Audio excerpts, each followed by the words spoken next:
calciomercato. Dalla bandierina, Caverzan ancora, colpo di testa e gol! Gol da parte di Marco Scarpa!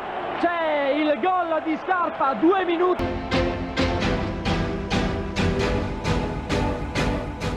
38esimo, corner ancora di Filippi, Poletti sbagliava l'uscita e Scarpa lo trafiggeva di testa da 2 passi.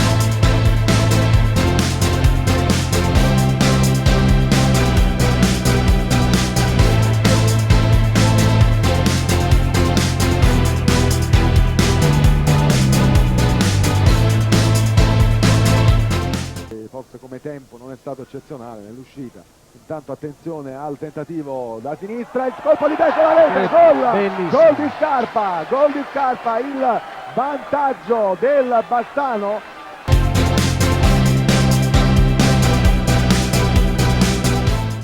Lotta a Mucelin, l'autore del gol, il pallone verso Scarpa, sempre lui, la rete di Scarpa, sempre lui. 2-1 Bassano. Scarpa è fortissimo, avevo anticipato che c'era da temere questo giocatore.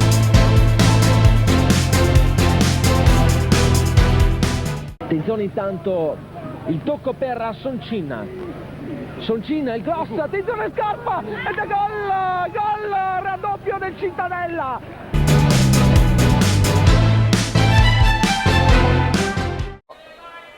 Parte Soncin, Scodella, attenzione, pallone deviato, è veramente, ci arriva in modo incredibile, poi c'è il gol bellissimo di Scarpa, veramente gol importantissimo.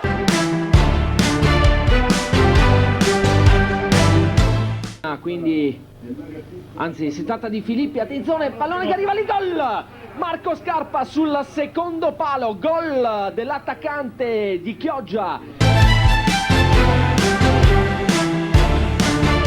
Passa qualche istante, 43esimo, parte il tiro, colpo di testa, c'è il gol, ancora gol di Scarpa sul secondo palo.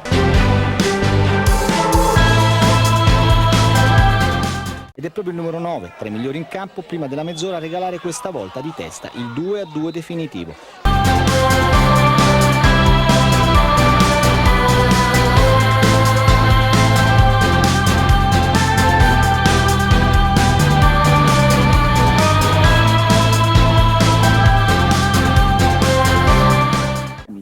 In classifica comanda sempre il Mestre con 62 punti, seguito dalla Luparense.